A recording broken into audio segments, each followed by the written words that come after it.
और अब बात उत्तराखंड के जोशीमठ की, जहां खतरा पहले से ज्यादा बढ़ गया है। हालात का जायजा लेने आपदा प्रबंधन विभाग की स्पेशल टीम आज फिर से जोशीमठ के दौरे पर जाएगी।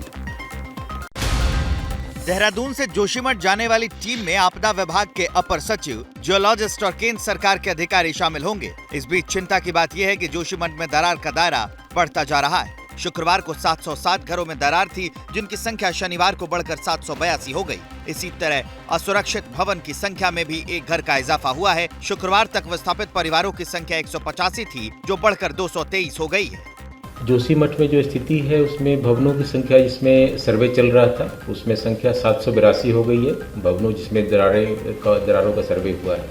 जोशीमठ के इन घरों में दरारें आ रही हैं। अब CBRI यानी सेंट्रल बिल्डिंग रिसर्च इंस्टीट्यूट की तरफ से उन घरों में क्रैक मीटर लगाए जा रहे हैं और सुरक्षित इमारतों में स्टिकर चस्पा किए जा रहे हैं। जोशीमठ के जिन घरों में दरारें आई हैं, अब वहां पर CBRI की टीम द्वारा इस तरह से क्रैक मीटर लगाए जा रहे हैं और आज से लेकर 20 तारीख तक आपको बता दें कि इन क्रैक मीटर के जरिए जो है इसका असेसमेंट किया जाएगा, इसका मेजरमेंट किया जाएगा। क्रैक्स कितने बड़े हैं उसी हिसाब से जो है यहाँ पर इसको मेजरमेंट करके इसकी रिपोर्ट जो है 20 तारीख को भेजी जाएगी। क्या आप सिलाई सीखने के लिए हजारों रुपए खर्च करने के लिए चिंतित हैं? फ्रीडम ऐप को डाउनलोड करें, 40 घंटों का टेलरिंग कोर्स देखिए और खुद का टेलरिंग बिजनेस शुरू करें।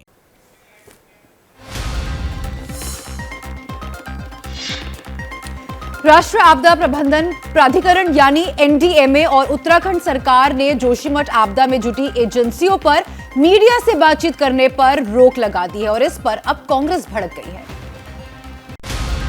NDMA और उत्तराखंड सरकार ने जोशीमठ में जुटी सभी एजेंसियों के प्रमुखों को खत लिखा है और कहा है कि भू धसान के मुद्दे पर मीडिया से जानकारी साझा न की जाए। दलील दी गई है कि हर व्यक्ति या एजेंसी अपने स्तर पर हालात का आकलन कर रही है और सोशल मीडिया पर आंकड़े जारी कर रही है। ऐसा करने से भ्रम और लोगों में डर फैलता है। NDMA ने कहा है कि आधिकारिक आंकड़े सिर्फ उसकी तरफ से ही जारी किए जाएंगे।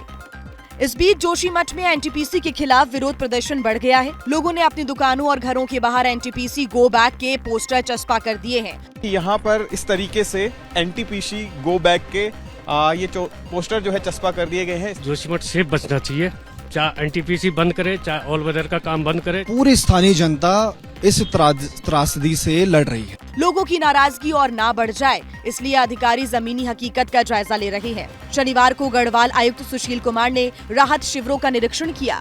अभी और अधिक दरारों की तो सूचना नहीं है, लेकिन जहां पर भू धसाव हुआ है वहां से लोगों को विस्थापित किया गया है। चलिए अब खबरों में आगे बढ़ते हैं। बिहार के शिक्षा मंत्री चंद्रशेखर के विवादित बयान पर बीजेपी ने हमले और तेज कर दिए हैं। रही सही कसर JDU नेता उपेंद्र कुशवाहा ने पूरी कर दी। जो ग्रंथ है रामचरितमानस पर टिप्पणी करके चंद्रशेखर ने बिहार की गठबंधन सरकार को विवाद के दलदल में फंसा दिया है और बीजेपी नेता बाहर से चोट पर चोट कर रहे हैं। चरवाहा विद्यालय से पढ़े हुए हैं तो ज्ञान कहाँ होगा? उन्हें भैंसी चढ़ाई, उन्हें भैंसी के डंडा भाग ली और वही डंडावा कमजोर पर भजबैली, तो वैसे स्थिति में उनको ज्ञान कहाँ होगा? रमा देवी ने चंद्रशेखर की सियासी शिक्षा पर तंज कसा तो सुशील मोदी ने हिंदू विरोधी होने का सेहरा नीतीश कुमार के सिर पर बांध दिया। ये तो विरोध का नाटक कर रहे हैं। इनको डर है कि हिंदू समाज में रिएक्शन पैदा हो रहा है और लोगों में आक्रोश पैदा हो रहा है, तो लोगों को शांत करने के लिए एक बयान दे दिया। अरे बर्खास्त कीजिए तब ना समझ में आएगा। चंद्रशेखर का विवाद JDU अपने सर पर ढोना नहीं चाहती, इसलिए JDU नेता उपेंद्र कुशवाहा ने RJD पर कार्रवाई करने का दबाव बना दिया है कि अभी भी वक्त है। राष्ट्रीय जनता दल के नेताओं को अविलंब कार्रवाई करनी चाहिए, ऐसे बयानों पर रोक लगाना चाहिए। चंद्रशेखर के बयान को लेकर बिहार के सुपौल में विश्व हिंदू परिषद के नेताओं ने उनका पुतला फूंका और नारेबाजी की।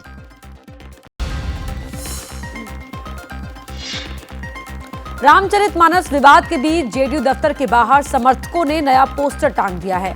रामायण काल की तुलना 2024 के लोकसभा चुनाव से की गई है। JDU दफ्तर के सामने अभी आपको एक तस्वीर नजर आ रही है जिस पर लोग देखते हुए जा रहे हैं और ये जबरदस्त तस्वीर है। ये होर्डिंग लगा हुआ है और इसमें जो दिखाया जा रहा है उसमें रामायण में, यानी कि रामायण के काल में राम विजयी भवा और रावण पर तीर चलाते हुए दिखाया जा रहा है। दूसरी तरफ महाभारत काल में कृष्ण है विजयी भवा और कंस को सामने दिखाया जा रहा है। 2024 में यानी कि 2024 में जो लोकसभा चुनाव होना है उसके मद्देनजर नीतीश कुमार को दिखाया जा रहा है, हाथ में तीर धनुष है और सामने में नरेंद्र मोदी है और विजयी भव ये लिखा हुआ है। तो जाहिर है कि ये रामायण और महाभारत के बाद 2024 को उनके समर्थक इस तरह से दिखा रहे हैं जैसे नरेंद्र मोदी को परास्त करने के लिए नीतीश कुमार आगे आ रहे हैं। तो ये जो होर्डिंग है ये चर्चा का विषय बन गया है। हमारे सहयोगी विशाल के साथ प्रकाश कुमार, एबीपी न्यूज, पटना।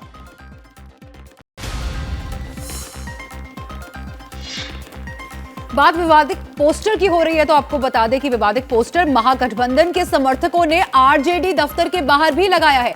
ये भी आपको दिखाएंगे, लेकिन उससे पहले देख लीजिए कि लालू के बेटे तेज प्रताप की उड़ान पर आखिर क्यों छिड़ गया है संग्राम।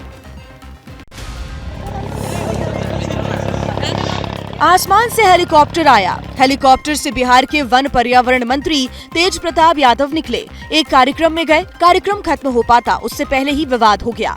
दरअसल पटना से रोहतास तक एक स्कूल संस्थापक की पुण्यतिथि में तेज प्रताप की हेलीकॉप्टर यात्रा को बीजेपी ने सरकारी फंडिंग का दुरुपयोग बताया है।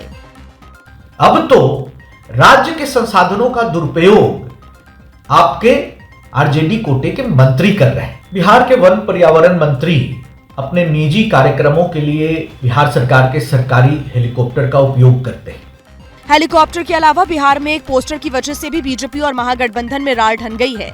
आरजेडी कार्यालय के बाहर लगे पोस्टर में रामायण और महाभारत के पात्रों के सहारे पीएम मोदी पर अमर्यादित टिप्पणी की गई, जिसको लेकर बीजेपी ने हल्ला बोला है। जो एडवर्टाइजमेंट आप अखबारों को, न्यूज एजेंसियों को देते हैं, आपका एक सूचना जनसंपर्क विभाग है, ये एक सफेद हाथी है क्या? आपको किसी भी चीज की सूचना नहीं?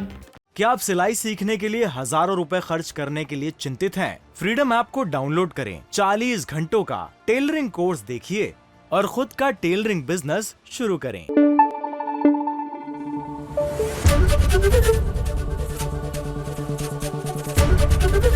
एबीपी न्यूज आपको रखे आगे।